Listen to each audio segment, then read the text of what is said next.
కీర్తనలో 90వ కీర్తన, కీర్తనల గ్రంథం 90వ కీర్తన 12వ వచనాన్ని మనం చదువుకుందాం. కీర్తనల గ్రంథం 90వ కీర్తన 12వ వచనం.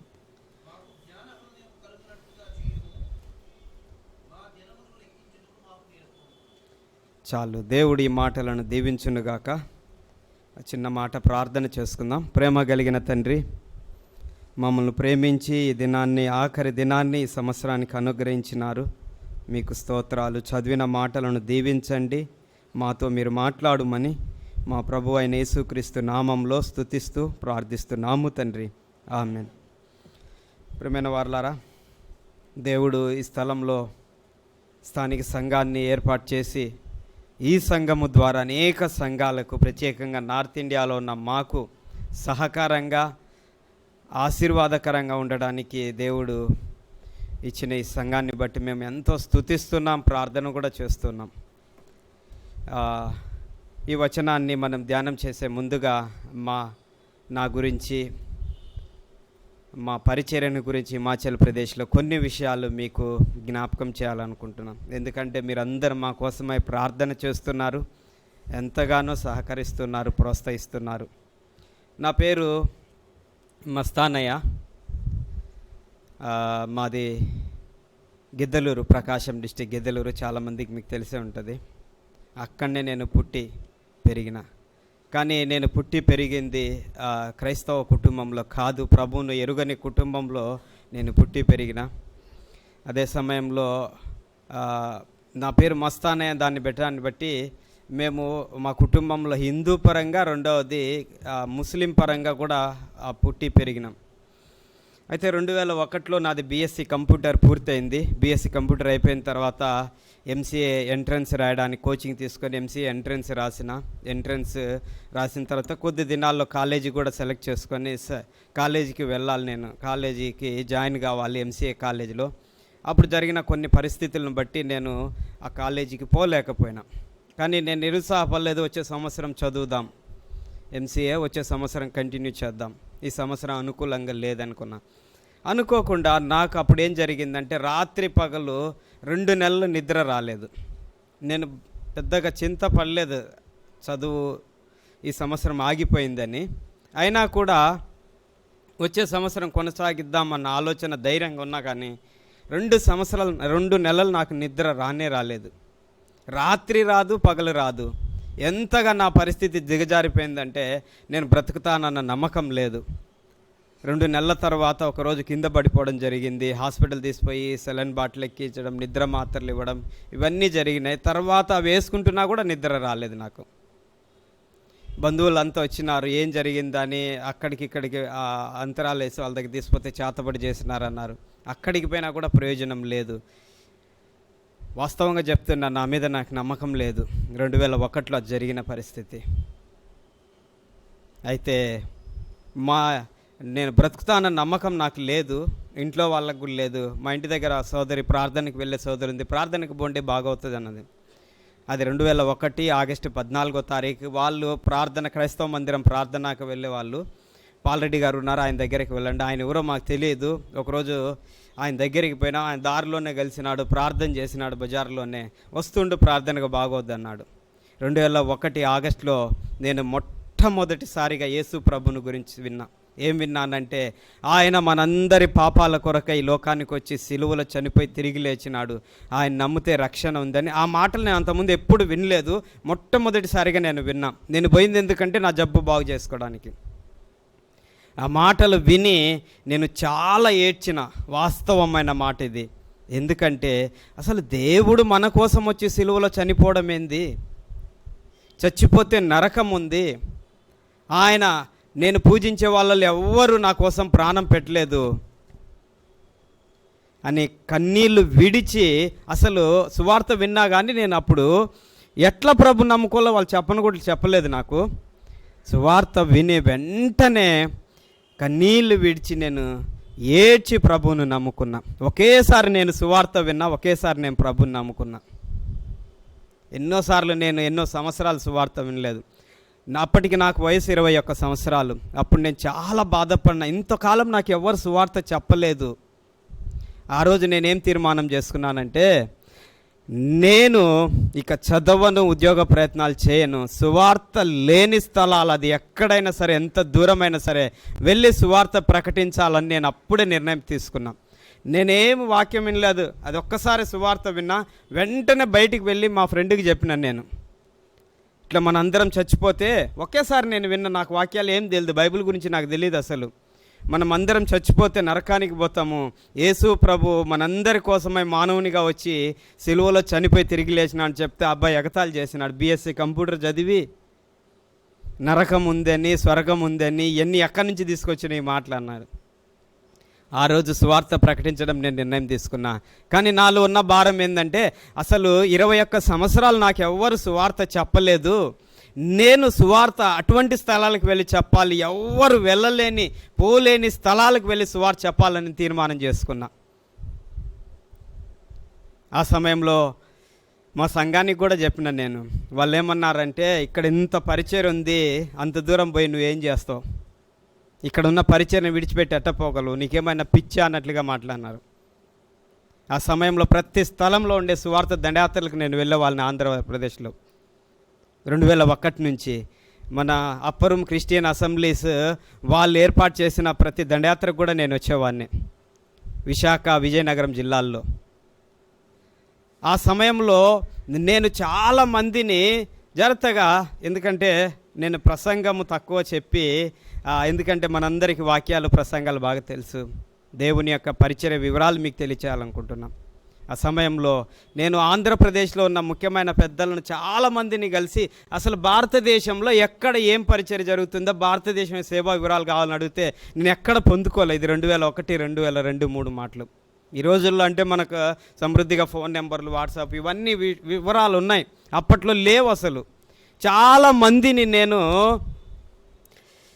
పెద్దలను, నాకు ఈ రాష్ట్రాన్ని విడిచిపెట్టి దేవుని పరిచర్య చేయాలి. ఆ తర్వాత నా ఆరోగ్యం కూడా బాగైపోయింది, నేను ప్రభుని నమ్ముకున్నా, బాప్తిసం తీసుకున్నా, అవి అంత ముఖ్యమైనది ఏం కాదు. తర్వాత నేను చాలామందిని అడిగిన, భారతదేశంలో ఏ రాష్ట్రంలో ఎక్కడ పరిచర్య ఎట్లా ఉందంటే ఎక్కడ నేను పొందుకోలేదండి. ఒక తపన ఉండేది నాకు, నా మనసులో, లేని స్థలాలకు వెళ్ళి సువార్త చెప్పాలి అని. ఆ సమయంలో నేను అక్కడ ఇక్కడ సువార్త దండయాత్రలో వారి ద్వారా వీళ్ళ ద్వారా వినే మాటలు, ఈ బైబిల్ కూడా నేను 2005లో నాకు అప్పర్ రూమ్లో సువార్త దండయాత్రలో ఇచ్చినారు. ఆ సమయంలో నేను కొన్ని మాటలు నేను మర్చిపోకూడదని నేను రాసుకున్న ఆ మాటలు మీకు జ్ఞాపకం చేయాలనుకుంటున్నా. ఏం రాసుకున్నా అంటే, మనమందరము ప్రభు యొక్క 2వ రాకడ కొరక ఎదురు చూస్తున్నాము. అయితే ప్రభు యొక్క మొదటి రాకడ గురించి ఈరోజుకి కూడా కోట్ల మందికి తెలియదు. ఈ ముఖ్యమైన మాటలు నేను రాసుకున్న మొదటి పేజీలో, నేను మర్చిపోతానేమోనని.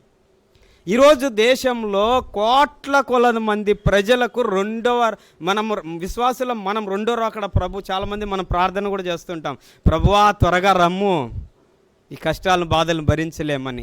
కానీ ప్రభు మొదటిసారి వచ్చిన విషయం కోట్ల మందికి తెలియదు. ఇంకొక మాట ఏమనిందంటే, హడ్సన్ టేలర్ గారు ఏమన్నారంటే, ప్రభువా నీ సేవలో నన్ను అరుగుపోనివు కానీ తుప్పు పట్టనీయకమను. ఒక వస్తువు ఉంది, ఇనుప వస్తువు, అది అరిగిపోవడం వేరు, తుప్పు పట్టడం వేరు కదా. హడ్సన్ టేలర్ గారు ఏమన్నారంటే, ప్రభువా నీ సేవలో నన్ను అరిగిపోని కానీ తుప్పు పట్టనీయకమన్నాడు. మార్టిన్ లూథర్ గారు ఏమన్నారంటే, నశించుచున్న ఆత్మల పట్ల భారం లేని క్రైస్తవుడు ఆత్మలో జిగజారిన క్రైస్తవుడు. ఎవరికైతే నశించిపోతున్న ఆత్మల పట్ల భారం ఉండదో వాళ్ళు దిగజారిపోతున్న క్రైస్తవులు అంట. డేవిడ్ బ్రైనార్డ్ ఏమన్నారంటే, ప్రతిరోజు వేల కొలది ఆత్మలు నశించి నరకానికి పోతుంటే నా యవ్వన జీవితాన్ని లోకం కోసమే నేను ఎట్లా ఖర్చు పెట్టాలి? రోజు వేల కొలది, లక్షల కొలది ఆత్మలు నశించి నరకానికి పోతుంటే నా యొక్క యవ్వన జీవితాన్ని నేను లోకం కోసమే, లోక సంబంధమైన వాటి కోసం ఎలా ఖర్చు పెట్టాలి నేను? ప్రియమైన వారలారా, ఈ మాటలన్నీ నాకు చాలా హృదయంలో నొచ్చుకునేటి నేను వినేటప్పుడు అవి మర్చిపోతానేమోనని నేను బైబిల్లో రాసి పెట్టుకున్న ఇప్పుడు రాసి వచ్చినవి కాదు ఇవి. ఆ రీతిగా పెద్దలను అనేక మందిని నేను ఈ సమాచారం గురించి అడుగుతుంటే నాకు పొందుకోలేకపోయినా, కానీ తప్పన ఉండేది. ఆ సమయంలో 2006 సంవత్సరంలో నాకు ఇంటికి ఒక లెటర్ వచ్చింది, ఢిల్లీలో మిషనరీ కాన్ఫరెన్స్ జరుగుతుంది అని. ఆ లెటర్ని చూసి సంతోషపడినా. అంటే దాంట్లో ఉన్నది ఏమిటంటే మిషనరీ కాన్ఫరెన్స్కి పోతే భారతదేశం యొక్క వివరాలు తెలుస్తాయని. ఢిల్లీకి ఎట్లా పోవాలో తెలియదు. విజయవాడకు వచ్చిన జీటీ ట్రైన్లో ఢిల్లీకి పోయి భారతదేశం యొక్క వివరాలు తెలుసుకొని తృప్తి పడినా. ఎంత విచారకరమైన సంగతి! భారతదేశం యొక్క సేవా వివరాలు తెలుసుకోవడం కోసమై గిద్దలూరు నుంచి ఢిల్లీకి పోయినా. తెలియదు చాలామందికి, కానీ దేవునికి స్తోత్రం, ఈ రోజుల్లో మనం తెలుసుకోగలిగినాము. ఆ రోజు నేను నిర్ణయం తీసుకున్న పంజాబ్కి వెళ్ళి పరిచర్య చేయాలని. చాలామంది నాకు స్థానికంగా నాకు సహకరించి పంపించే వాళ్ళు లేరు, కానీ ప్రార్థన చేస్తున్నా. 2001లో ప్రభుని నమ్ముకుంటే 10 వచ్చింది. అంతవరకు కూడా నేను పోలేకపోయినా. గిద్దలూరు స్థానిక సంఘంలో నుండి ప్రభు పరిచర్య చేస్తున్నప్పుడు ఓటీ జేమ్స్ అంకుల్ కూడా పాలరెడ్డి అంకుల్కి ఫోన్ చేసినాడు, మీ దగ్గర 2 సేవకులు ఉన్నారు, మాకు ఇక్కడ సేవకుడు కావాలి, ఒక బుక్ రూమ్ ఉంది, ఇక్కడ బుక్ రూమ్లో పరిచర్య చేస్తూ సేవ చేయడానికి కావాలంటే పాలరెడ్డి గారు పంపలేదు, మా దగ్గర ఇక్కడ పరిచర్య ఉందని. ఆ రీతిగా గిద్దలూరులో పరిచర్యలో కొనసాగుతున్నా. 2012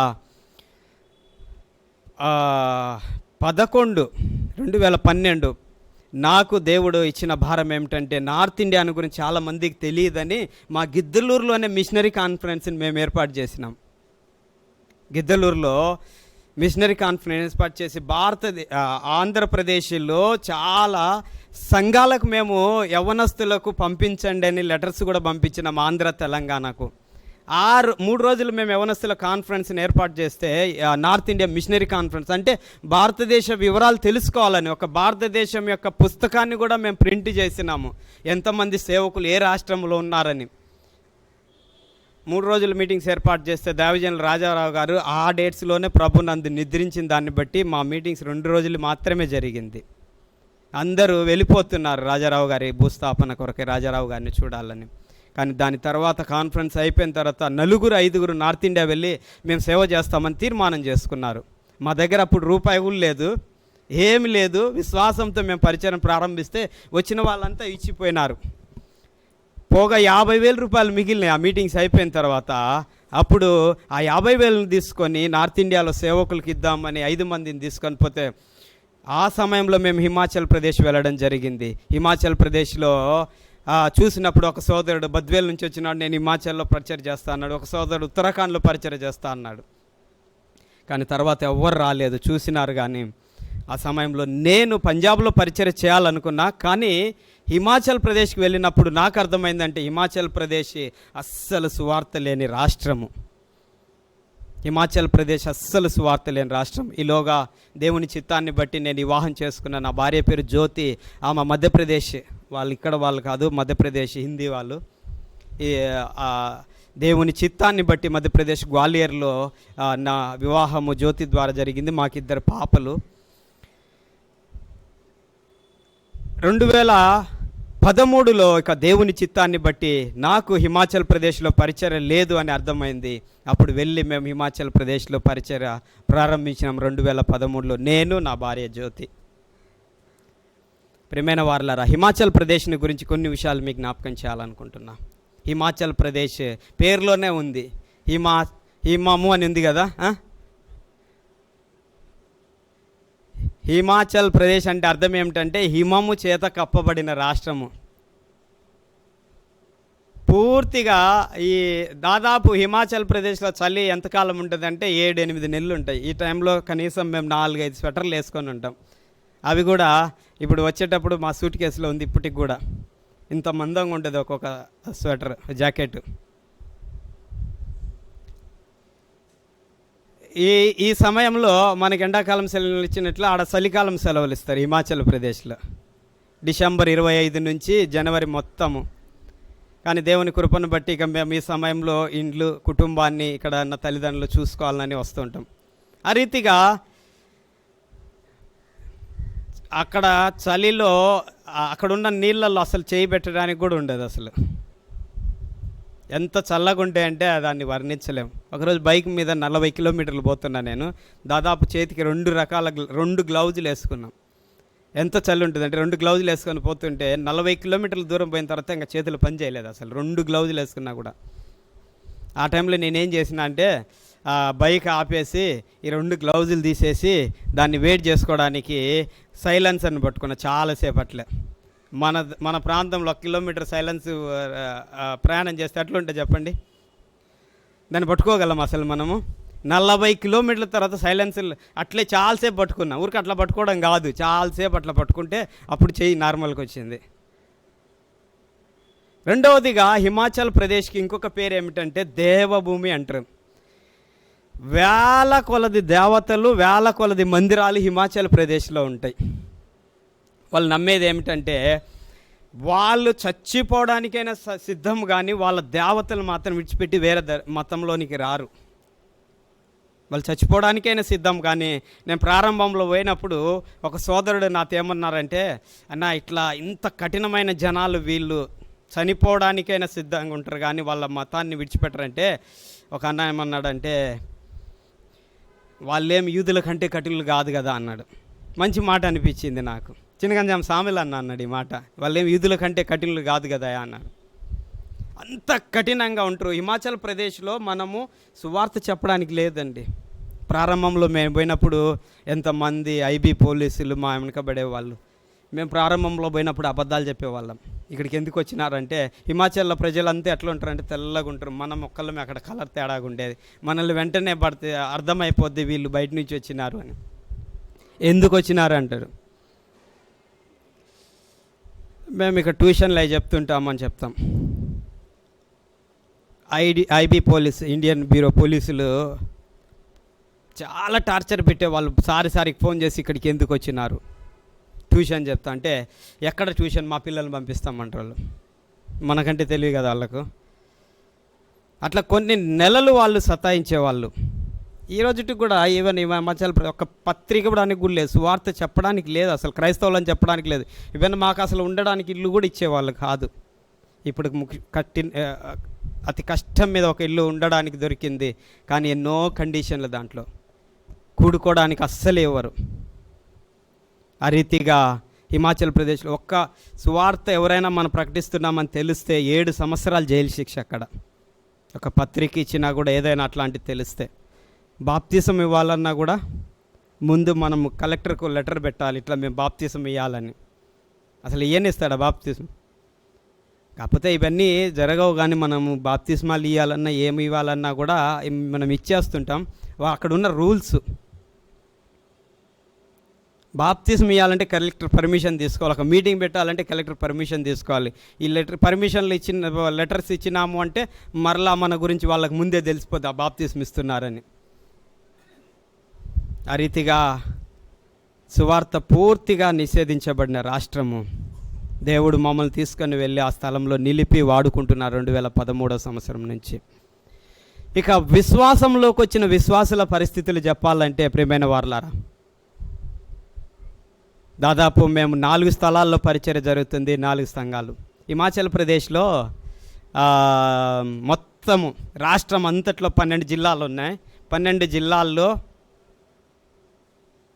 7 సంఘాలు ఉన్నాయండి. మొత్తం 7 సంఘాలు, 12 జిల్లాల్లో 7 సంఘాలు, బ్రదర్ని సంఘాలు. 7లో మనవి 4 సంఘాలు. దేవుని కృపను బట్టి 4 స్థలాల్లో మేము పరిచయం చేస్తున్నాం. 2 లోకల్ సోదరులు నాతో ఉన్నారు. వాళ్ళు 2 సంఘాల్లో పరిచయం చేస్తుంటారు, నేను 2 సంఘాల్లో పరిచయం చేస్తున్నాను. దేవుడు నడిపిస్తూ ఉన్నాడు అక్కడ ఆత్మలను. ఒకప్పుడు నేను నార్త్ ఇండియాకి వెళ్తా అంటే నన్ను ఎవరు ఎంకరేజ్ చేసి పంపలేదు. నేను ఎప్పుడైతే నార్త్ ఇండియా వెళ్ళినానో, ఎంతమంది యవనస్తులు ఏ స్థలంలో ఉన్నా కూడా ప్రతి ఒక్కరిని నేను ఎంకరేజ్ చేసి ప్రోత్సహించేవాడిని. రండి మా దగ్గర కొన్ని నెలలు సంవత్సరాలు మా దగ్గర పెట్టుకున్నాం మా ఇంట్లో. ఒకప్పుడు నాకు ఎవరు ఎంకరేజ్ చేయలేదు, అటువంటి స్థితి ఎవరికి రాకూడదని. సోదరుడు మాథ్యూ 2-3 సంవత్సరాలు మా ఇంట్లో ఉన్నాడు. ఇంకొక సోదరుడు కొన్ని నెలలు మాతో ఉన్నాడు. ఇప్పటి వరకు వివాహం కాకముందు వరకు కలిసి ఉన్నాడు. కొంతమంది వచ్చినారు గోదావరి ఆ ప్రాంత విజయనగరం జిల్లా నుంచి, కొంతమంది ఫ్యామిలీలుగా వచ్చి ఉండి అక్కడ ఉండలేక వెళ్ళిపోయినారు. నేను వెళ్ళిన తర్వాత ఇద్దరు ఆంధ్ర సహోదరులను ఎంకరేజ్ చేసి ప్రస్తుతానికి వాళ్ళు అక్కడే ఉన్నారు. ఇద్దరు లోకల్ సోదరులు ఇప్పుడు ప్రస్తుతం నాతో పాటు పరిచయం చేస్తూ ఉన్నారు. చాలామంది వచ్చినారు, వెళ్ళిపోయినారు. ఒకప్పుడు నన్ను ఎంకరేజ్ చేసేవాళ్ళు లేరు, కానీ ఎప్పుడు ఎవరు ఎక్కడి నుంచి వచ్చినా కూడా నేను చేర్చుకొని వాళ్ళను హిమాచల్ ప్రదేశ్ పరిచర్య కొరకై ఉంచడానికి సిద్ధంగా ఉన్నాం. దాదాపు హిమాచల్ ప్రదేశ్లో ఎంతమంది సేవకులు ఉన్నారంటే ఒక 8-9 మంది ఉన్నారండి అంతే. రాష్ట్రంలో 12 జిల్లాల్లో 8-9 మంది. అక్కడ ఇంక మనకున్న 6-7 సంఘాల్లో కూడా విశ్వాసులు అంతా కలిపితే కూడా 100-150 మంది ఉంటారు. అంటే వచ్చిపోయి మీ అంత 200 మంది ఉంటారు. అంటే ఒక రాష్ట్రంలో ఎంత పరిచయం ఉందో ఒకసారి ఆలోచన చేయండి. అప్పర్ రూమ్లో ఉన్నంత పరిచయం కూడా లేదు ఒక రాష్ట్రంలో. నేను చెప్పేది మన రాష్ట్రంలో మనం ఆలోచన చేస్తే వేల కొలది సంఘాలు, సేవకులు, విశ్వాసులు, అనేక రకాలైన డినామినేషన్లు. ఉదయకాల సమయంలో మన దేశాన్ని గురించి మనం ఆలోచన చేద్దాం ప్రియమైన వారలారా. మనము చేయగలిగింది మన దేశం కొరకై చేద్దాం. అటువంటి స్థలంలో దేవుడు మాకు 2 పాపలు మా కుటుంబంగా మమ్మల్ని నిలిపి, హిమాచల్లో విశ్వాసుల పరిస్థితులు ఎట్లుంటాయంటే కుటుంబంలోంచి ఒక్కళ్ళు 2 ప్రభుని నమ్ముకుంటారండి. ముఖ్యమైన వాళ్ళు ప్రభుని నమ్ముకోరు. వాళ్ళకి ఎన్ని బాధలు అంటే, మా దగ్గర ఎంతమంది యవ్వనస్తులు ఉన్నారు వాళ్ళకి వివాహాలు కాక, వివాహం అంటే అమ్మాయిలు దొరక 35 ఏళ్ళు వచ్చిన అమ్మాయిలు కూడా మా దగ్గర ఉన్నారు. ఎంత వాళ్ళని చూస్తే బాధ అనిపిస్తుంది. ప్రభుని నమ్ముకున్నారు, వివాహాలు జరగలేదు. అందరు వచ్చి చుట్టుపక్కల రకరకాల మాటలు, ప్రభుని నమ్ముకున్నారు మీకు వివాహాలు కూడా జరగలేదని. తర్వాత వాళ్ళకు ఒక బంధువులు అంటూ ఎవ్వరు ఉండరు. ఏది వచ్చినా కూడా నాకే ఫోన్ చేస్తుంటారు. వాళ్ళకి హాస్పిటల్ కావాలన్నా, పెళ్ళిళ్ళు కావాలన్నా, ఏ పని ఉన్నా కూడా తొందరగా రమ్మంటారు. ఒక్కోసారి అనిపిస్తే నేను ప్రభు సేవ చేయడానికి వచ్చినా, వీళ్ళ సేవ చేయడానికి వచ్చినాని. అది చేయకుంటే ఇంకోటి ఏంటంటే అక్కడ ఉన్న వాళ్ళకు విశ్వాసులకు దేవునికి ఇవ్వాలి, దేవుని ప్రేమ, దేవుని కానుకలు, అది కూడా తెలియదండి అసలు. మనకున్నది మళ్ళీ ఖర్చు పెట్టాలి. వాళ్ళకి హాస్పిటల్ బాగాలేదంటే తీసిపోయి మనకున్నది ఖర్చు పెట్టాలి. వాళ్ళకి తెలియదు ఇవన్నీ. మనము ప్రారంభంలో ప్రభుని నమ్ముకున్నారు, వాళ్ళు కానుకలు ఇవ్వాలి, దేవునికి దశంభాగాలు ఇవన్నీ చెప్తే ప్రార్థన కూడా రారు అసలు. మనం ఎప్పుడు అసలు ఆడ విశ్వాసులకు ఆన్ డ్యూటీలో ఉండాలి 24 hours, వాళ్ళకి ఏది వచ్చినా కూడా. ఎందుకంటే వాళ్ళ బంధువులు ఎవరు వాళ్ళకు వచ్చి సహాయం చేసే వాళ్ళే, వీళ్ళు ప్రభుని నమ్ముకున్నారని. అసలు చాలామంది భయపడతారు.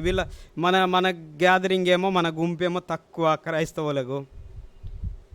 ఇప్పుడు వాళ్ళని ఏంటంటే వాళ్ళ కులంలో నుంచి, వాళ్ళ నుంచి వెలివేసినారు. ఏదొచ్చినా కూడా ఇక మనం ఉండి చూసుకోవాలి అటువంటి పరిస్థితులు. కానీ దేవుని కృప వలన మా దగ్గర సహోదరులు ఉన్నారు. మేము ఎంతగైనా కూడా ఎప్పుడు ఎవరికి అవసరంలో ఉన్నా కూడా వెళ్ళి సహకరిస్తుంటాం. దేవుని ప్రేమ వాళ్ళు తెలుసుకో. రేపటి దినంన ఎవరైనా కొత్త వాళ్ళు కూడా ప్రభువుని గురించి తెలుసుకొని ముందుకు రావాలి అంటే మనం చేసి చూపించాలి. ఆ రీతిగా ఇంకా దేవుడు మమ్మల్ని బలంగా వాడుకోవాలి. హిమాచల్ ప్రదేశ్లో ఒక జిల్లా, ఇప్పుడు కేవలం 3 జిల్లాల్లో మాత్రమే పరిచయం ఉంది. మేము 12 జిల్లాల్లో మన పరిచయం చేయాలి. దేవుడు పరిచర్లో మేము కరిగిపోవాలన్నదే మా ఆకాంక్ష. మా కోసమై ప్రార్థన చేయండి. అదే సమయంలో ఇంకా అక్కడ సంవత్సరం అంతా ఉండి ఇంకా ఒక్కోసారి రిఫ్రెష్మెంట్ కోసమై ఈ సెలవుల్లో బయటికి రావాలనిపిస్తుంది. రావడానికేమో ఇష్టం ఉండదు అసలు. ఇక్కడికి వచ్చినా కానీ ఇక్కడ ఉండబుద్ధి కాదు అసలు. మా పరిచర్య అంతా హిమాచల్ ప్రదేశ్లో. అక్కడ వాళ్ళే జ్ఞాపకం వస్తే అక్కడ పరిచర్య విడిచిపెట్టి రావడం ఇష్టం ఉండదు. కానీ సంవత్సరం అంతా అక్కడ ఉండి ఆ పరిస్థితుల్లో అవన్నీ గుండా పోయినప్పుడు ఎట్లుంటుందంటే కొద్ది రోజులు ఎక్కడికన్నా బయటికి పోస్తాయి. ఇంకా దాదాపు ఇప్పుడు సెలవులు ఉంటాయి పిల్లలకు, వింటర్ హాలిడేస్. ఇప్పుడు పోతే ఇంకా మరలా రాలేము. ఎందుకంటే ఇంకోటి ప్రయాణాలు కూడా చాలా కష్టం. ఇక్కడ నుంచి ఢిల్లీ పోవాలి, ఢిల్లీ నుంచి బస్సులో పోవాలి 14 గంటలు బై బస్సు. హిమాచల్లో ట్రైన్లు లేవు. అదంతా కొండ ప్రాంతము హిమాచల్ ప్రదేశ్ అంతా. ప్రయాణాలు చేసి రావాలన్న కష్టము, చాలా ఖర్చుతో కూడిన పని. ఎప్పుడో సంవత్సరానికి ఒకసారి అట్లా వచ్చినప్పుడు ఒక విధమైన తృప్తి ఉంటుంది. కానీ లోపలంతా హిమాచల్ ప్రదేశం ఉంటుంది. ప్రేమైన వారలారా, హిమాచల్ ప్రదేశ్ కోసమే భారంగా మేము కరిగిపోయి ప్రభు మమ్మల్ని వాడుకున్నట్లుగా నూతన ఆత్మలు రక్షణ పొందులాగున మీరు అనుదినం ఇంకా మా కోసమై భారంగా ప్రార్థన చేయవలసిందిగా ప్రేమతో మనవి చేసుకొంచున్నాం. ఒక మాటను మనం చదువుకున్న ఆ వాక్య ధ్యానాన్ని మనము జ్ఞాపకం చేసుకొని ఈరోజు ముగింపు చేసుకుందాం. కీర్తనల గ్రంథంలో దైవజనుడైన మోషే గారు ఏమని ప్రార్థన చేసినంటే, ఆయనకి ఏం కావాలంట? ఆయనకి ఏం కావాలంట? జ్ఞానం కావాలంటే. మోషే గారికి జ్ఞానం లేదండి. ఆయన గురించి మనం ఏమి చదువుతామంటే, అపోస్తల కార్యంలో సకల విద్యలు చదివినాడంట. ఆయనకు మరలా జ్ఞానం కావాలంటున్నాడు. సకల విద్యలు అంటే ఎన్ని డిగ్రీలు ఉన్నాయో వాటన్నిటిని చేసేసినాడు. ఆయన కూడా జ్ఞానం అడుగుతున్నాడు. సరే, ఎందుకు జ్ఞానం అడుగుతున్నాడు అంటే ఏదో కారణం ఉంది. ఆయన ప్రార్థన చేస్తున్నాడు. దేనికంట? మా దినాలను లెక్కించడానికి. అసలు దినాలు లెక్కించడానికి జ్ఞానం కావాలనా?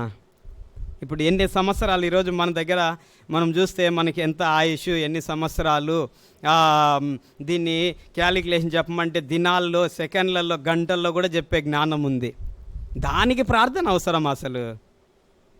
ఏమిటి ప్రార్థన? మోషే గారి ప్రార్థన, మా దినాలను లెక్కించడానికి మాకు జ్ఞానం ఇమ్మని అడుగుతున్నాడు. ఏమిటి అంటే, ఈరోజు మన దగ్గర ఎంత టెక్నాలజీ పెరిగిందంటే, ఎంత జ్ఞానం పెరిగిందంటే మనం ఏమైనా చేయగలం అసలనా కదా? ఎంత జ్ఞానం ఉంది చెప్పండి. నేను చెప్పాల్సిన అవసరం లేదు, నాకంటే మీకు బాగా తెలుసు.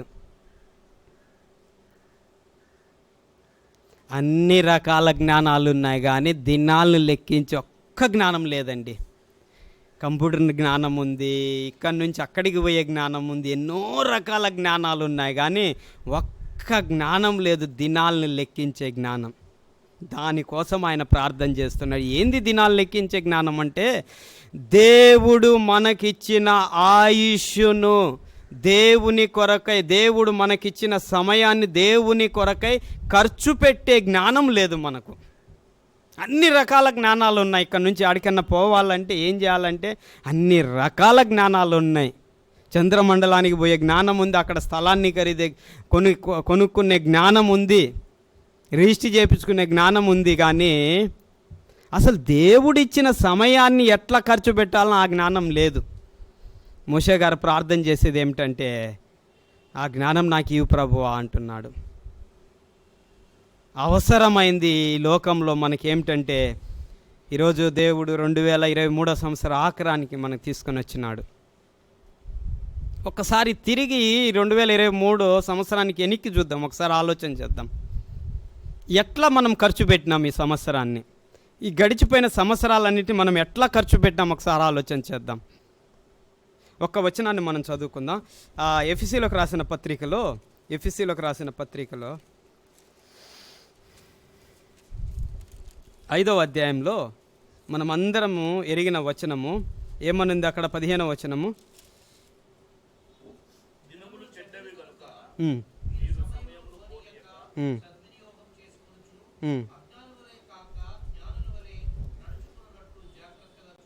దినాలు చెడ్డవి గనక సమయాన్ని ఏం చేయాలంట? సద్వినియోగం చేసుకోవాలంట. ఇప్పుడు నేను కొద్ది రోజులకు హిమాచల్ ప్రదేశ్ నుంచి ఇక్కడికి వచ్చిన. ఇప్పుడు నేనేం చేయాలి చెప్పండి? ఉన్నన్ని రోజులు అప్పర్ రూమ్లో ఉండిపోతే ఏం ప్రయోజనం చెప్పండి? అసలు నేను వచ్చినాను అంటే ప్లాన్ చేసుకొని రావాలి. ఇక్కడికి పోవాలి, ఆ కుటుంబాన్ని కలుసుకోవాలి, ఈ కుటుంబాన్ని కలుసుకోవాలి. మాది హిమాచల్ ప్రదేశ్లో మేము కుల్లు మనాలిలో ఉంటాం. కుల్లు మనాలి బహుశా మీలో చాలామందికి తెలిసిందే, అది ఒక టూరిస్ట్ ప్లేస్. ఇక్కడ నుంచి రావాలంటే బై ట్రైన్లో వస్తే ఒక 3 రోజులు పడుతుంది, మరలా రావాలంటే ఒక 3 రోజులు పడుతుంది. అక్కడ తిరగాలి అంటే మాలాంటి వాళ్ళని అడుగుతానా, హిమాచల్ రావాలని కుల్లు మనాలి ఎన్ని రోజులకు, మేము ఏమేమి చూడాలి అని ముందుగా నేను చేస్తాను చెప్పండి? ప్లాన్ చేస్తాం కదా. మేము కుల్లు మనాలి వస్తున్నామన్నా అని చెప్పి 3 రోజులు బుక్ చేసుకొని వచ్చి అక్కడ హోటల్ తీసుకొని 4 రోజులు పడుకొని వస్తాడు, ఏం ప్రయోజనం చెప్పండి? వచ్చిన వాళ్ళు ఏం చేస్తారు తెలుసా? కుల్లు మనాలి వచ్చిన వాళ్ళు డబ్బులు తీసుకొని వచ్చి ట్యాక్సీ డ్రైవర్కి చెప్పి ట్యాక్సీ డ్రైవర్ని కూడా సతాయిస్తారు. ఇంకా అక్కడికి తీసిపో, ఇక్కడ తీసిపో అంటే వాళ్ళ ఉద్దేశం ఏంటంటే, ఇంత ఖర్చు పెట్టుకొని మేము వచ్చినాము, ఏం చేసుకొని పోవాలి? సద్వినియోగం చేసుకొని పోవాలి. ఇంత ప్లాన్ చేస్తాను చెప్పండి మనం? 4 రోజులు కుల్లు మనాలికి ఎంత ప్లాన్! దేవుడిచ్చిన ఆయుష్ను మనం ఎట్లా ఖర్చు పెడుతున్నాం, ఎట్లా ప్లాన్ చేసుకుంటున్నాం? అజ్ఞానంగా ఎవ్వరు ఉండరు. ఎక్కడికైనా పోయినామంటే మనం అందరం పోతుంటాం కుటుంబంతో టూర్గా, ఎంత ప్లాన్ చేసుకుంటాం, ఒక్క నిమిషాన్ని కూడా వేస్ట్ చేయకుండా అది చూడాలి ఇది చూడాలని. దేవుడు మనకు సమయాన్ని ఇచ్చినాడు. మోషే గారు ప్రార్థన చేస్తున్నాడు, ప్రభువా నాకు ఆ బుద్ధి, ఈ లోకానుసారంగా బుద్ధి ఉంది, నువ్వు ఇచ్చే సమయాన్ని సద్వినియోగం చేసుకునే జ్ఞానం నాకు ఇవ్వమని అడుగుతున్నాడు. ప్రియమైన వారలారా, దేవుడు మనకిచ్చిన సమయాన్ని బట్టి ఒకరోజు లెక్క అడుగుతాడు. బిడ్డ, కుమారుడా, నీకు ఇన్ని సంవత్సరాల ఆయుష్నిచ్చినా నువ్వేం చేసినావు అంటాడు. ఒక ఆయన ఈ లెక్కలు ఏం చెప్పినాడంటే, బహుశా మీరు కూడా విని ఉండొచ్చు, ఒక మనిషికంట 70 సంవత్సరాల ఆయుష్నుంటే ఆ 70 సంవత్సరాల ఆయుష్లో ఆయన చేసే పనులు ఏమేంటి అనేది బహుశా మీరు విని ఉంటారు. 70 సంవత్సరాల ఆయుష్ ఉంటే ఆ 70 సంవత్సరాలు ఏమేం చేస్తాడంటే 23 ఏళ్ళు నిద్రపోద్దంట. 70 ఏళ్ళల్లో నిద్రపోతాం కదా మనం, కనీసం 8 నుంచి 10 గంటలు నిద్రపోతాం కదా. 23 ఏళ్ళు నిద్రపోద్దంట 70 ఏళ్ళల్లో. తర్వాత 16 సంవత్సరాలు మన పనికి పోద్దంట. అంటే మన ఉద్యోగము, మన పనికి ఎన్ని సంవత్సరాలు? 16. ఫస్ట్ ఎన్ని? 23. ఇప్పుడు 16. ఎన్ని అయిపోయినాయి? 39 అయిపోయింది దగ్గర. ఇంక తర్వాత చూడండి, ఇప్పుడు 8 సంవత్సరాలు టీవీకి, సోషల్ మీడియా ఇట్లా ఉన్నాయి కదా, దానికి 70 సంవత్సరాల్లో 8 ఏళ్ళు దానికి ఖర్చు అయిపోద్దంట. ఎన్ని అయిపోయినాయి ఇప్పటికి? గుర్తుపెట్టుకోండి. తర్వాత మనం అన్నం తింటాం కదా, అన్నం తింటాం కనీసం ఎంత టైం పోద్ది చెప్పండి? 3 పూట్ల తింటాం కదా. అర్ధగంట వేసుకున్నా అది 6 ఏళ్ళు అన్నం తినడానికంట. 70 ఏళ్ళల్లో 53, 6 ఏళ్ళు అన్నం తినడానికే పోద్దంట. అన్నం తిన్న తర్వాత కొద్దిసేపు ఏం చేస్తాం చెప్పండి? ఇక రిలాక్స్ అవుతాం. దానికి 4.5 ఏళ్ళు రిలాక్స్కు. తర్వాత అప్పుడప్పుడు పిక్నిక్లకి వాటికి పోతాం కదా. ఇవన్నీ వాస్తవము. మనకు అనిపించదు అసలు ఈ నెలలో ఈ సంవత్సరం అసలు పిక్నికే పోలేదు, ఎక్కడికి పోలేదు, తిరగడానికి పోలేదు అన్నట్లుగా మనం అనుకుంటాం. అప్పుడప్పుడు పోతున్నా ఆ సమయం 70 ఏళ్లలో 6 సంవత్సరాలకు మనకు తిరగడానికి పోద్దంట అటు ఇటు. ఆ తర్వాత రోగాలు అవి వస్తాయి కదా, హాస్పిటల్లో అడ్మిట్లు వాటికి 70 ఏళ్లలో 4 ఏళ్ళు హాస్పిటల్కి పోద్దంట. హాస్పిటల్కి ఎంత అయిపోయింది? మీరు లెక్కల్లో చాలా ఫాస్ట్గా. ఇంకేం వీళ్ళని తెలుసా? అంత పోంగా 6 నెలలు ఉంది. 6 నెలలు దేనికోసం తెలుసా? భక్తి చేయడానికి. 70 సంవత్సరాల ఆయుష్ దేవుడు మనకిస్తే 70 సంవత్సరాల ఆయుష్ భక్తికి ఎంత సమయం ఇచ్చినని చెప్పండి? 6 నెలలు. ఎంత విచారకరమైన సంగతి. దేవుడు లెక్క అడుగుతాడు, ఇంత సమయాన్ని నీకోసం నేను ఇచ్చినానే, నువ్వేం చేసినావు అని. అసలు మనకిచ్చిన లెక్కల ఆయుష్లో దేవుడు క్యాలిక్యులేషన్ చేసినప్పుడు ఆ రోజు మన భక్తి అంతా బయటపడుతుంది. రెండవది, దేవుడు మనకిచ్చిన పిల్లలను బట్టి కూడా లెక్క అడుగుతాడు. మూడవది, దేవుడు మనకిచ్చిన డబ్బును బట్టి కూడా లెక్క అడుగుతుంది. ఇంత డబ్బు ఇచ్చినా నువ్వేం చేసినావు? మోషే గారి ప్రార్థన ఏమిటంటే, ప్రభువా మాకు జ్ఞాన హృదయము కలుగునట్లుగా మా దినాలను లెక్కించే జ్ఞానాన్ని మాకు ఇవ్వమన్నాడు. ఈ ఉదయకాల సమయంలో, ఈ మధ్యాహ్న సమయంలో ప్రియమైన వారలారా, దేవుడు మనకు సమయాన్ని ఇచ్చినాడు. కొన్ని గంటల్లో 23 కూడా గతించిపోయి 24లోకి మనం పోతున్నాం. ఒక్కసారి మనం అందరం ఆలోచన చేసుకుందాం. ఎంత సమయాన్ని, ఎంతగా మనం దేవుని కొరకై జీవించినాము. ఈ మాటలు వింటున్నప్పుడు నాకు చాలా భయం అవుతుంది. అసలు దేవుని దగ్గర నిలబడ్డప్పుడు కరోనా సమయంలో చాలా గొప్ప గొప్ప దైవ సేవకులు ప్రభు దగ్గరికి వెళ్ళిపోయినారు. నేను అనుకుంటా వాళ్ళని చూసి, అసలు వాళ్ళు దేవుని దగ్గర నిలబడితే వాళ్ళ లెక్క కరెక్ట్గా ఉంటుందేమో, వాళ్ళు దేవుని దగ్గర చెప్పుకోవడానికి కూడా బాగుంటుందేమో. అదే ఒకవేళ మనల్ని దేవుడు పిలిచి పోయిన తర్వాత మన దేవుడి దగ్గర నిలబడితే లెక్క అడిగితే మనం అసలు మేం చెప్పగలం? ఈ ఉదయకాల సమయంలో, మధ్యాహ్నం సమయంలో నేను ఒక్క వ్యక్తిని మీకు జ్ఞాపకం చేయాలనుకుంటున్నా. ఆ వ్యక్తికి దేవుడు ఆయుష్ని ఇచ్చినాడు. ఆయన ఏం చేసినాడు అది చెప్పి నేను ముగించేస్తా. ఒక వచనాన్ని మనం చూసుకుందాం రండి. యెషయా గ్రంథం 38వ అధ్యాయంలో, మనందరికీ తెలుసు యెషయా గ్రంథం 38వ అధ్యాయంలో, యెషయా గ్రంథం 38వ అధ్యాయంలో ఎవరున్నారు చెప్పండి? అక్కడ రాజైన హిజ్కియా గారు. రాజైన హిజ్కియాకు మరణకరమైన రోగం వచ్చింది. ఆ సమయంలో ఆయన ఏం చేసినాడు చెప్పండి? మరణకరమైన రోగం వచ్చినప్పుడు కన్నీళ్లు విడిచి, చచ్చిపోతా అంటే ఎవరికైనా బాధ ఉంటుంది కదా, భయం ఉంటుంది కదా, కన్నీళ్లు విడిచి ప్రార్థన చేసినాడు. బహుశా ఆయన జీవితంలో ఎప్పుడు చేసినాడో చేయలేదో తెలియదు, కానీ కన్నీళ్లు విడిచి చచ్చిపోతావు అన్నప్పుడు ప్రార్థన చేసినప్పుడు దేవుడు ఆయనకి ఎంత ఆయుష్ని ఇచ్చినాడు? 15 సంవత్సరాల ఆయుష్నిచ్చినాడు. ఆయన చచ్చిపోయినప్పుడు 53 సంవత్సరాల ఆయుష్. అంటే ఇప్పుడు ఆయనకి ఎన్ని సంవత్సరాల వయసులో ఆయన ప్రార్థన చేసి ఉంటాడు? 38 సంవత్సరాల వయసులో ప్రార్థన చేస్తే 15 ఆయనకి ఇచ్చినాడు. ఆ 15 ఆయుస్సును ఎట్లా చేసినాడో, ఏం చేసుకున్నాడో చూసుకొని మనం ముగింపు చేసుకుందాం. ఇప్పుడు రండి 39వ అధ్యాయంలో యెషయా గ్రంథం 39వ అధ్యాయంలో మనం చూస్తే ఆయనకు 15 సంవత్సరాల ఆయుష్ వచ్చింది. 15 సంవత్సరాల ఆయుష్ ఎంత? ఇప్పుడు మనం ఎప్పుడు పోతాం మనకు తెలీదు. దేవుడికి వచ్చి ఒక 15 ఇచ్చినాడంటే అంత ఆనందం కదా మనకు. ఇంకా మనకు తెలుసు, ఇంకా ఫిక్స్ అయిపోయినాం మనం 15 అని. ఇంకా మన ఇష్టానుసారంగా మనం ఉంటాం, లేదంటే దేవుని కొరకు ఖర్చు పెడతాం దేవుడు ఇచ్చినాడు అని. కానీ ఈయన ఏం చేసినాడంటే 39వ అధ్యాయంలో మొదటి వచనంలో 15 సంవత్సరాల ఆయుష్ని ఏం చేసినాడో అది చెప్పి నేను ముగింపు చేస్తాను. ఆ కాలమందు బబులోను రాజు వచ్చినాడు ఆయనను కలవాలని సేవకులను పంపించినాడు. ఆయన రోగంలో ఉండి, మనం కూడా ఎవరైనా రోగంలో ఉండి లేదా చచ్చిపోతూ బ్రతికింటే వాళ్ళ దగ్గరికి పోయి కలిసి వస్తాం కదా, వాళ్ళకు ఏదో ఒకటి తీసుకొని పోయి కలిసి వస్తాం. అట్లా బబులోను రాజు కూడా ఏం చేసినాడు, ఆయన సేవకులను పంపినాడు. అరే హిజ్కియా రాజు చచ్చిపోతా బ్రతికినాడు, పోయి కలిసి ఆయన గిఫ్ట్లు ఇచ్చి రమ్మని పంపించినాడు.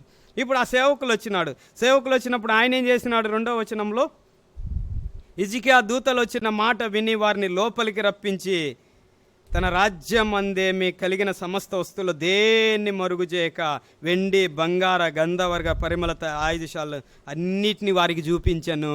వచ్చింది ఎవరు చెప్పండి? బబులోను రాజు యొక్క సేవకులు, పనోళ్ళు. రాజు కూడా రాలే, వచ్చింది ఎవరు అంటే పనోళ్ళు వచ్చినారు. ఈయనేం చేసినాడు? పనోళ్ళని వచ్చినప్పుడు అది శత్రువులు, వాళ్ళు అన్యులు, వాళ్ళు కదా, విశ్వాసులు కూడా కాదు, శత్రువులు అన్యులు.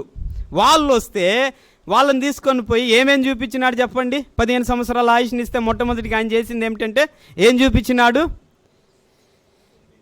వెండి బంగారం. ఇంకా ఏం చూపించినాడు? గంధవర్ణం. ఇంకా ఏం చూపించినాడు? ఆయుధాలంటే ఆయుధాలే కదా, వెపన్స్, యుద్ధానికి ఉపయోగించే ఆయుధాలు అవన్నీ చూపించినాడు. ఇవన్నీ ఎందుకు చూపిస్తున్నాడు అసలు? మన ఇంటికి ఎవరన్నా మనం విశ్వాసులము, అవిశ్వాసులు ఎవరన్నా వచ్చినారనుకోండి, ఏం చేస్తాం చెప్పండి? అవిశ్వాసులు కానీ మనం అంటే పడనోళ్ళు శత్రువులు కానీ వస్తే ఏం చేస్తాం చెప్పండి? గేట్ అవతల పెట్టి నిలబెట్టి మాట్లాడి పంపుతాం కదా. శత్రువులు ఎవరన్నా వస్తే ఇంట్లో తీసిపోయి మా దగ్గర ఇంత బంగారం ఉంది, వెండి ఉంది, ఇన్ని గొడ్లు కొనుక్కున్నాం, అవన్నీ చూపిస్తాం ఎవరికైనా చెప్పండి? అవి ఎవరికి చూపించాం కదా అసలు.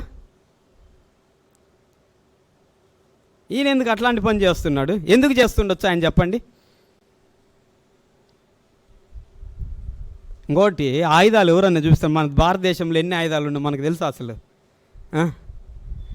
ఆ డిఫెన్స్ వాళ్ళకే సరిగా తెలియదు, తెలిసి ఉండదేమో అని నేను అనుకుంటున్నా. మా దగ్గర ఇన్ని ఆయుధాలు ఉన్నాయని ఎవరు చెప్పరు కదా, ఏ దేశం కూడా. యుద్ధం వచ్చినప్పుడు చూపిస్తారు. ఇప్పుడు మనం ఆలోచన చేస్తే ఇవన్నీ ఎందుకు చూపిస్తున్నట్లు ఆయన? అదే ఇంకా తను తాను చూపించుకుంటున్నాడు. 15 సంవత్సరాల ఆయుష్నిస్తే నా దగ్గర ఇంత ఉంది వెండి, ఇంత బంగారం ఉంది. ఢిల్లీలో ఒకసారి ఒక ఘటన జరిగింది. ఏంటంటే బాగా రిచ్ ఫ్యామిలీ ఉండేది, భార్య భర్తలు. వాళ్ళ ఇంటి పక్కన ఒక పూర్ ఫ్యామిలీ ఉండేది. ఈ రిచ్ ఫ్యామిలీ భర్త ఆఫీస్కి పోయినప్పుడు ఒక్కతే ఉంటుంది ఇంట్లో. పక్కింటి ఆమె పరిచయం అయింది, రోజు ఇంటికి వస్తుండేది. పూర్ ఫ్యామిలీ ఇంటికి వచ్చినప్పుడు ఆ ఇంట్లో బాగా క్లోజ్ అయింది కాబట్టి మా దగ్గర ఇంత బంగారం ఉంది, ఇన్ని బట్టలు ఉన్నాయి, అన్నీ చూపించేది. బాగా ధనవంతులు, అన్నీ చూపించేది. చూసి ఆమె ఏం చేసిందంటే ఇంత బంగారం ఇంత ధనం ఉంది అని ఒకరోజు ఆమె భర్త లేని సమయంలో ఆమె భర్త ధనవంతుని ఇంట్లోకి వచ్చి ఆమెను చంపేసి ఈ మొత్తం ఎత్తుకొని పోయినారు. ఈ మధ్య గోదావరి జిల్లాలో కూడా అటువంటి సంఘటన జరిగింది, నేను న్యూస్లో చూసిన. అట్లా ఎవరు చూపించరు కదా, తన్ను తాను చూపించుకున్నది, తర్వాత చచ్చిపోయింది. ఈ రాజు కూడా ఏం చేసినాడంటే తన్ను తాను చూపించుకోవాలని చేసిన. ఇవన్నీ ఎక్కడి నుంచి వచ్చినాయి తెలుసా అసలు? ఈ వెండి బంగారం ఆయుధాలన్నీ తెలుసా? ఎక్కడి ఇవన్నీ ఎక్కడి? ఆయన సంపాదించినాయి కదా ఇవన్నీ కష్టపడి. ఎక్కడి తెలుసా అసలు? తర్వాత వచనాల్లో మనం చూస్తే 6వ వచనంలో ఏముందంటే నీ పితరులు సమకూర్చి దాచిపెట్టినవి, ఈయన కష్టపడినవి కూడా కాదయ్యి అసలు. 6వ వచనంలో ఏముందంటే నీ పితరులు సమకూర్చిన పితరులు సొలొమోన్ రాజు గారు కష్టపడి వెండి బంగారం ఆయుధాలు ఇవన్నీ ఆయన తర్వాత వచ్చిన రాజులు చేసినాయి. ఎవరో చేసిన ఈయన చూపించుకుంటున్నాడు, ఎవరో చేసిన కష్టపడి మా దగ్గర ఇంత ఉందని. వాళ్ళు వచ్చి చూసినప్పుడు దేవుడు ఏం చేసిన అంటే ప్రవక్తను పంపించినాడు, యెషయా ప్రవక్తను. ఆయన దగ్గరికి పోయి కలుసుకొని 3వ వచనంలో అడిగినాడు, ఎవరు వాళ్ళంటే బబులోన్ దేశం నుంచి వచ్చినారు, నువ్వేం చూపించినావు అన్నారు. 4వ వచనంలో నీ ఇంట వారు ఏం చూసినారని అడగ్గా నా పదార్థంలో ఏది మరుగు చేయక చూపించినాను అన్నాడు ఆయన. నీ అన్నీ చూపించినాను. ఎంత మంచోడు. మనం ఎవరిని చూపి దాచిపెట్టుకుంటాం, ఆయన చూడండి అన్నీ చూపించినాడంట. చూపిస్తే దేవుడు ఆ మాటను చాలా సీరియస్గా తీసుకున్నాడు. నువ్వు చేసిన ఈ పనికి రాబో దినాల్లో ఏమి మిగలకుండా పెద్దలు దాచిపెట్టిందంతా వాళ్ళు వచ్చి ఎత్తుకొని పోతారన్నాడు. 15 ఏళ్ళ ఆయుష్నిస్తే ఈయన చేసిన పని ఏంది చెప్పండి? పితరులు దాచిపెట్టి సమకూర్చిందంతా ఏమైంది? ఈయన చేసిన పనికి ఎత్తుకొని పోతున్నారు. వాళ్ళంతా ఏం మిగలకుండా ఎత్తుకొని పోతారన్నాడు. అంటే ఈయనకు 15 సంవత్సరాల ఆయుష్నిస్తే రాజ్యానికి ఏమన్నా ప్రయోజనమా చెప్పండి? రాజ్యానికి ఏం ప్రయోజనం లేదుగా.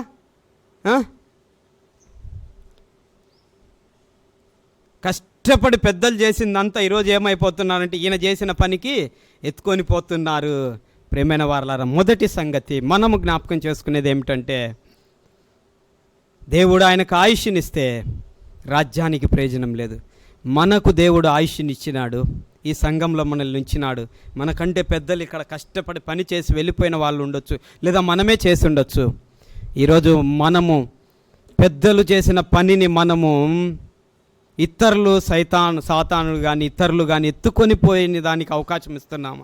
మన పొరపాట్లను బట్టి, లేదా మన ద్వారా కుటుంబాలు సంఘంలో చేర్చబడుతున్నాయా?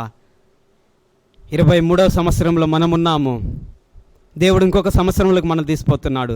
అసలు మన ద్వారా మన సంఘం అభివృద్ధి పొందుతుందా, దిగజారిపోతుందా? ఒకసారి మనం ఆలోచన చేసుకోవాల్సిన విషయం. తర్వాత ఆ దేశంలో ప్రజలందరూ అనుకుంటారు కదా, ఈ మనిషి అప్పుడే పోయింటే బాగుంది కదా అనుకుంటారా లేదు చెప్పండి? ఎందుకు ఉండి కూడా ఏం ప్రయోజనం చెప్పండి? సంఘానికి రాజ్యానికి ఇంత కీడు చేసినాడు, పోయింటే బాగుంది అనుకుంటారేమో. ఆ మాట ఎప్పుడు ఎవరు అనుకోకూడదు. మనం ఉండడము మన సంఘానికి, మన రాజ్యానికి, మన ప్రాంతానికి, మన దేశానికి క్షేమమని జనాలు అనుకోవాలి. 15 సంవత్సరాల ఆయుష్నిచ్చినాడు, రాజ్యానికి ప్రయోజనం లేదు మొట్టమొదటిగా. రెండోది చెప్తా, రాజ్యానికి ప్రయోజనం లేదు. రెండోది చూడండి, ఇప్పుడు వాళ్ళు ఎత్తుకొని పోతారు. 7వ వచనంలో ఇంకా ఏం జరుగుతుంది? ఆయనకి ఇచ్చిన 15 ఆయుష్లో నేను చెప్తున్నా 6వ వచనం వరకు ఎత్తుకొని పోతారు. తర్వాత 7వ వచనం చదువుతారా ఎవరైనా మీరు?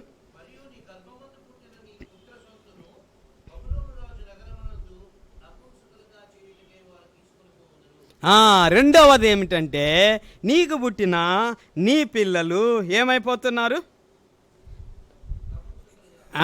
నపుంసకులు అయిపోతారంట. ఆయనకు 15 సంవత్సరాల ఆయుష్లో పిల్లలు కూడా పుట్టినారు. ఇప్పుడు పిల్లలు ఏమైపోతున్నారు చెప్పండి? మంచి ఆఫీసర్లు, మంచి దీని తర్వాత రాజు కాబోతున్నారా? నపుంసకులు అంటే మనకు తెలుసు కదా, ఇంక నేను చెప్పాల్సిన అవసరం. నపుంసకులు అంటే శత్రు దేశాల రాజులు ఇక్కడ ఉన్న వాళ్ళను కుమారులను తీసిపోయి వాళ్ళని నపుంసకులుగా చేసి వాళ్ళ ముందు నిలబెట్టుకుంటారు. అంటే రాజు తర్వాత రాజు పిల్లలు ఏమైపోతున్నారు చెప్పండి? నపుంసకులు అయిపోతున్నారు. ఇప్పుడు మనం ఎంత కష్టపడేది ఏంటంటే మన పిల్లలు మనకంటే మంచి స్థానంలో ఉండాలని, అంతే కదా, దానికోసమే కదా మనం చేసేది. ఇప్పుడు ఈ రాజు పిల్లలు ఏమైపోతున్నారు? ఎంత బాధ ఈ మాట వినడానికి కూడా. మన పిల్లలు నపుంసకులు అంటే ఎంత బాధపడిపోతాం మనం కదా. అసలు ఇంకా చచ్చిపోతాం చెప్పండి. అసలు పిల్లలు లేకపోతే మేలు అనుకుంటాం. ఆ మాట వింటే గిన నపుంసకులు అయిపోతారు. అంటే ఈయన ద్వారా కుటుంబానికి కూడా ప్రయోజనం లేదు, రాజ్యానికి విడిచిపెడితే కుటుంబానికి కూడా ప్రయోజనం లేదు. ఈ మాట విన్నప్పుడు ఆయన ఏమన్నాడు చూడండి. అసలు 8వ వచనం చదువుతారా?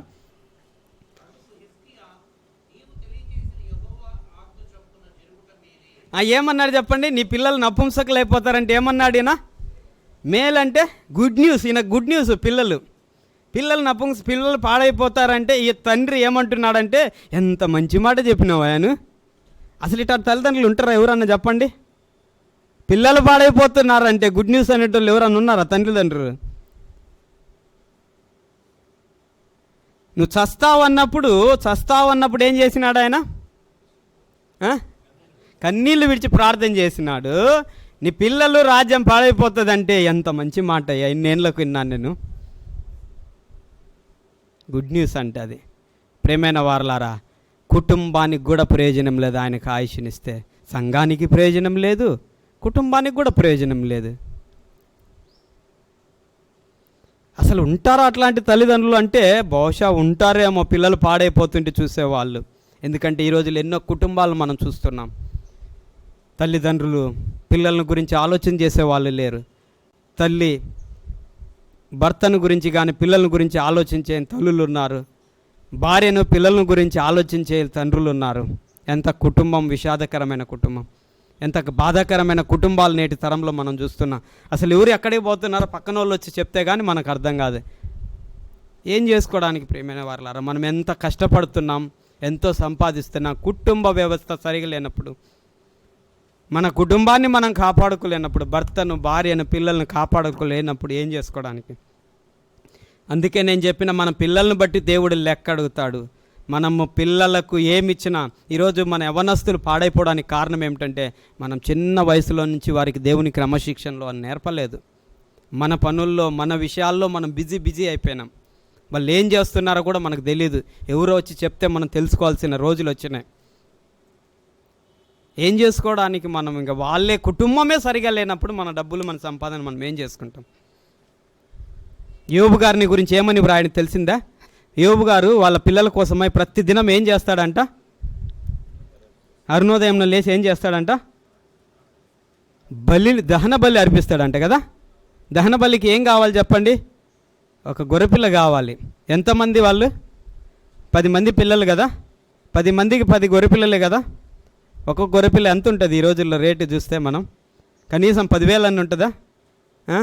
అంటే రోజు 10,000 చొప్పున, ఈరోజు లెక్క చెప్తున్నాలే, మామూలుగా 1,00,000 రూపాయలు, రోజుకు 1,00,000 రూపాయలు ఖర్చు పెట్టి ఆయన ఏం చేస్తాడు? పిల్లలు తప్పు చేసినారేమో, పాపం చేసినారేమో అని వాళ్ళ కోసమే బలిని అర్పిస్తాడంట. ఈరోజు మనకు లక్షలు ఖర్చు పెట్టి చేయాల్సిన అవసరం లేదు. వేకునే లేచి మన పిల్లల కోసమైనా ప్రార్థన చేస్తే అంతకంటే కావాల్సింది ఏం లేదండి. పిల్లలకు మనం ఏమి ఇచ్చినా ఇవ్వకపోయినా, లక్షలు ఇచ్చినా ఇవ్వకపోయినా, వాళ్ళ కోసమే దేవుణ్ణి ఇస్తే చాలు. మన పిల్లలు వాళ్ళే భవిష్యత్తులో దేవుడే వాళ్ళని చూసుకోగలరండి. జానేస్లీ గారి తల్లిని గురించి మనం వింటాం కదా చాలాసార్లు. రాత్రి అంతా వాళ్ళ పిల్లల కోసమే ప్రార్థన చేస్తుందంటే, ఒక్కొక్క పిల్ల కూతురు కుమారుని దగ్గర. అట్లాంటి తల్లిదండ్రులు కావాలి ఈరోజు. కుటుంబ వ్యవస్థను కాపాడుకుందాం. దేవుడు మనకిచ్చిన ఆయుష్లో మన కుటుంబాన్ని పాడు చేసుకోకుండా కాపాడుకుందాం. మూడవది, ఒక మాట చెప్పి నేను ముగిస్తా. 8వ వచనంలో అట్లా జరుగుట మేలే అని ఏమన్నాడు ఆయన చెప్పండి. ఇంకొక మాట,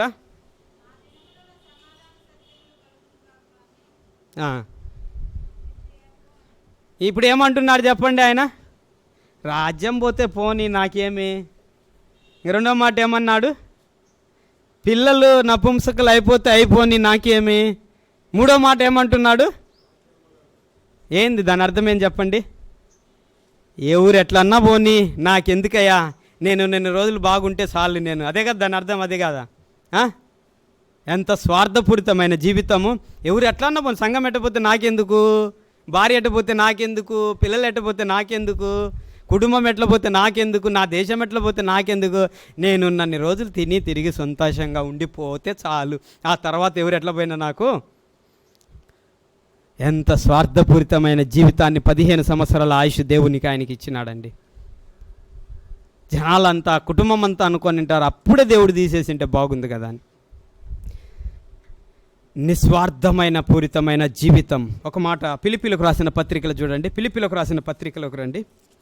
ఫిలిప్పీలకు రాసిన పత్రిక 2వ అధ్యాయంలో, ఫిలిప్పీలకు రాసిన పత్రిక 2వ అధ్యాయంలో నేను మీకు 4 వ్యక్తులను చూపిస్తానండి. ఈ 4 వ్యక్తులు ఎట్లాంటి వాళ్ళో చూపిస్తాను. ఫిలిప్పీలకు రాసిన పత్రిక 2వ అధ్యాయము 1 నుంచి 10 వచనాల్లో అక్కడ మనం ఎవరిని గురించి చూస్తామంటే యేసు ప్రభుని గురించి మనం చూస్తాం. ఆయన ఏం చేసినాడు? మన ప్రభు అయిన యేసుక్రీస్తు ఏం చేసినాడంటే 4వ వచనంలో, ప్రతివాడు సొంత కార్యాలు మాత్రమే కాక ఇతరుల కార్యాలు చూడాలని యేసు ప్రభు దేవుడై ఉండి ఆయన ఏం చేసినాడు చెప్పండి? ప్రభు దేవుడై ఉండి ఆయన ఏం చేసినాడు? ఆయన చూసుకోలే, నేను ఈ సింహాసనాన్ని నేను ఎందుకు విడిచిపెట్టాలి, నేను పరలోకాన్ని ఎందుకు విడిచిపెట్టాలి, నేను ఎందుకు పోవాలి అని ఆయన అనుకోకుండా మన కొరకై, మన పాపముల కొరకై ఈ లోకానికి మానవునిగా వచ్చినాడు. అంటే మొట్టమొదటి వ్యక్తి యేసు ప్రభు ఎవరు చెప్పండి? ఆయన స్వార్థాన్ని ఆయన చూసుకోలేదు సోదరుడా సోదరి.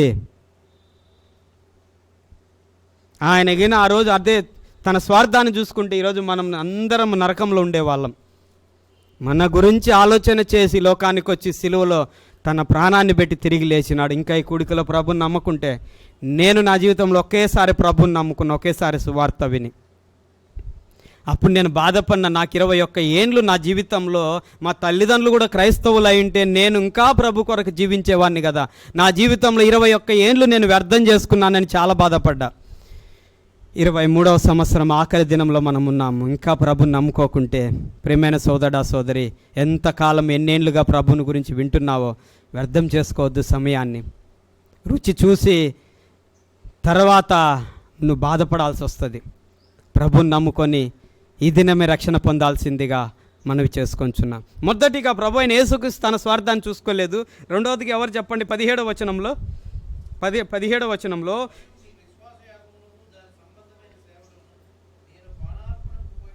నేను పానార్పణంగా పోయబడతాను అంటున్నాడు. ఎవరి కోసం? నేను నా కుటుంబం కోసం పానార్పణంగా అన్నాడు ఆయన. మీకోసం, మీ విశ్వాసం కోసమే నేనేమైపోతాను? చచ్చిపోయినా నేను నా ప్రాణాన్ని అర్పించుకొని నేను కరిగిపోతాను అంటున్నాడు. అంటే పౌలు గారు కూడా తన గురించి ఆలోచన చేసుకోలేదండి, తన స్వార్థాన్ని చూసుకున్నాడు కాదు. మూడో వ్యక్తి 19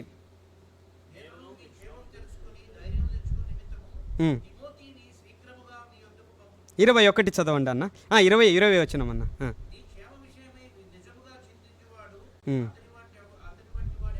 తిమోతికి కూడా చింత అంట. ఎవరి గురించి చింత? తిమోతికి భార్య పిల్లల గురించి కాదంట, ఇతరుల గురించి చింత. తిమోతి లాంటి వ్యక్తి ఎవరు లేరంట ఇతరుల గురించి చింతపడేవాడు. తిమోతి కూడా తన స్వార్థాన్ని చూసుకున్నవాడు కాదు. 4వ వ్యక్తి చూడండి, ఇదే అధ్యాయంలో 4 వ్యక్తులు ఉన్నారు. 27వ వచనం,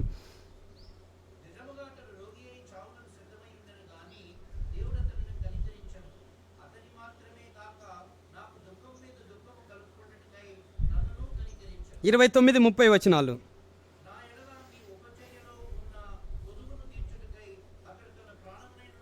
ఈయన కూడా తన గురించి ఆలోచన చేసుకోలే. రోగం వచ్చింది, అనారోగ్యంగా ఉన్నాడు, ఎఫ్రోదితు. అయినా కూడా తన గురించి తను ఆలోచన చేయక పౌలు గారి గురించి, ఇతరుల గురించే ఆయన ఆలోచన చేస్తున్నాడు. తన స్వార్థాన్ని తాను చూసుకున్నవాడు కాదు. 4 వ్యక్తులు 2వ అధ్యాయంలో మనం చూస్తున్నాం. తిమోతి, ఎఫ్రోదితు, పౌలు గారు. మన ప్రభు అయిన యేసుక్రీస్తు తన స్వార్థాన్ని చూసుకోలేదండి. తన కోసం తాను బ్రతకలేదు, వాళ్ళు ఇతరుల కోసమే. ఎంత విచారకరమైన సంగతి. 15 సంవత్సరాల ఆయుష్ హిజ్కియా రాజుకిస్తే, నేనున్నన్ని రోజులు బాగుంటే చాలు, సమాధానంగా, సంతోషంగా, ఆనందంగా నేనుండని, భార్య, పిల్లలు, రాజ్యం ఏం పోయినా నాకు పర్వాలేదు. అసలు ఎందుకు ఇచ్చినాడు ఆయనకు దేవుడు ఆయుష్? ప్రియమైన వారలారా, విలియం కేరీ గారి గురించి మనం ఎన్నోసార్లు విన్నాము. యవ్వన వయసులో ప్రభుని నమ్ముకున్నాడు. మన భారతదేశం పట్ల భారము కలిగి, ఆసక్తి కలిగి భార్యతో ఇండియాకు వచ్చినాడు ఆయన. విలియం కేరీ గారు చల్లటి వాతావరణంలో వాళ్ళు ఉండేవాళ్ళు. విలియం కేరీ గారు ఎంతో చల్లటి వాతావరణంలో ఉండేవాళ్ళు. ఇండియాకు వచ్చిన తర్వాత